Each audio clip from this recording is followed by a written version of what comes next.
آج کل کے جو دور میں مذہبی جنونیت میں اس کے نتیجے میں ہم جس طرح مائنورٹیز کو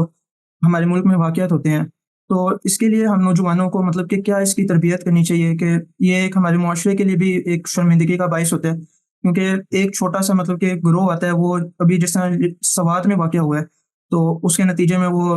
ایک واقعہ ہو گیا، پولیس وہ لے گئی ہے، تو وہ نکال کے وہ جس طرح کا ہوا ہے وہ دنیا میں ہمارے لیے شرمندگی کا باعث ہوتا ہے۔ ہمیں اس میں کیا کرنا چاہیے، کیا تربیت ہونی چاہیے، اور ہمیں دوسرے لوگوں کو کیسے مطلب کہ بتانا چاہیے کہ اسلام تو یہ نہیں ہے کس کو مطلب کس طرح کا وہ الیکشن کریں، اسلام تو امن کا درس دیتا ہے۔ جی دیکھیے، اس میں سب سے پہلا کام جو نوجوانوں کے کرنے کا ہے وہ یہ جانیں کہ اس وقت جو کچھ آگ ہمارے معاشرے میں لگی ہوئی ہے اس کے محرکات کیا ہیں، اس کا بے رحمانہ تجزیہ کریں۔ جب تک آپ بے رحمانہ تجزیہ نہیں کریں گے تو آپ ان مسائل کے سدباب اور ان مسائل کے حل کی طرف ایک قدم بھی نہیں اٹھا سکتے۔ وہ جو کچھ ہوگا وہ صرف اور صرف مین ہول کے اوپر مخمل کا ایک کپڑا رکھنے کے مترادف ہوگا، اصل خرابی وہ موجود رہے گی۔ تو 3 کام ہیں نوجوانوں کے کرنے کے۔ سب سے پہلے یہ ہے کہ جو کچھ ہمارے ملک میں مذہبی جنونیت پیدا کی گئی ہے اس کے پیچھے ایک استدلال ہے، ایک فکر ہے جو مذہبی علماء پیش کرتے ہیں، اس فکر کا کریٹیکل انالیسس کریں۔ کیا گستاخ رسول کی سزا اللہ کے دین میں موت مقرر کی گئی ہے؟ دین میں اگر کوئی چیز مقرر کی جاتی ہے تو اس کے کیا طریقہ کار ہے، وہ دین کے سورسز میں بیان ہوگا۔ وہ سورسز ایک زبان میں ہم تک پہنچے ہیں، زبان کو سمجھنے کے قطعی اور آفاقی اور فطری دلائل کیا ہیں، ہم خود جا کر ماخذ میں ان کو تلاش کریں گے۔ ہم یہ دیکھیں گے کہ جو مذہبی رہنما ہمیں خدا کے نام پر یہ ہدایت بتا رہا ہے، ذرا اس کو ریورس انجینئرنگ کے اصول پہ جا کر دیکھیں وہ پائی کہاں جاتی ہے،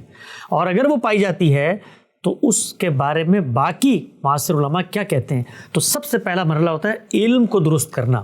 اس فکر کا تجزیہ کرنا، اس کو اس کی جڑ میں جا کر سمجھنا کہ بھئی بیسک پرابلم کیا ہے۔ تو اگر آپ دیکھیے تو یہاں پہ فکری مسئلہ ہے۔ تو فکری مسئلہ کیا ہے کہ مسلمان اپنی ریاست کے اندر یہ فیصلہ کر کے کفر، شرک اور ارتداد کی سزاؤں کے نفاذ کا دنیا میں حق رکھتے ہیں۔ یہ چیز ہے، اگر آپ اس چیز کو مان لیں گے تو پھر اس کے بعد وہ سب کچھ ہوگا جو آپ کو آپ کے معاشرے میں ہوتا ہوا نظر آتا ہے۔ لہٰذا بھی دیکھیے کہ ہمارے ملک میں جو قانون بنایا گیا ان چیزوں کا، اس کے اندر بھی ان تمام چیزوں کو ملحوظ رکھا گیا کہ نہ وہاں پر فرد سے بیان لیا جائے گا، نہ فرد کی توبہ کو قبول کیا جائے گا، نہ جو کچھ اپنی ہماری ماضی کی علمی روایت کے اندر افکار کا تنوع موجود ہے اس کو اپنایا جائے گا۔ کیوں؟ اس لیے کہ اگر آپ اس کو قبول کر لیں گے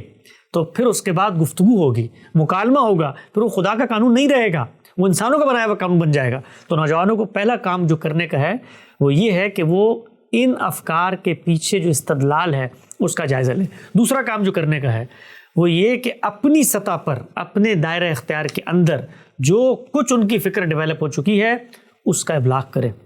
وہ لوگوں تک پہنچائیں، وہ اپنی بچوں تک پہنچائیں، اپنی فیملیز تک پہنچائیں، اپنے دوستوں تک پہنچائیں۔ یہی قطرہ قطرہ ہے جو معاشرے کو بدلنے میں کردار ادا کرتا ہے۔ پھر اس وقت آپ یہ دیکھیے سوشل میڈیا کے اندر آپ کو اتنی بڑی طاقت، اتنی بڑی آواز ملی ہے کہ آپ لوگوں تک وہ باتوں کو پہنچائیں کہ دیکھو یہ جو استدلال ہے، یہ جو نقطہ نظر ہے، اس کے مساوی یہ تیسری چیز بھی بیٹھی ہوئی ہے۔ اس کے ساتھ ساتھ جس وقت وہ انتخاب کرتے ہیں حکمرانوں کا، لوگ ان کے پاس آتے ہیں تو اس موقع پر وہ ریاست پر اثر انداز ہوں اور ریاست سے، اپنے نمائندوں سے، اپنے لوگوں سے یہ مطالبہ کریں کہ اس طرح کے شرپسندوں کے ساتھ کوئی مفاہمت نہیں ہونی چاہیے ہے۔ تو کئی سطح ہیں جن کے اوپر آپ کام کر کے اس طرح کے ماحول کو بہتر کر سکتے ہیں۔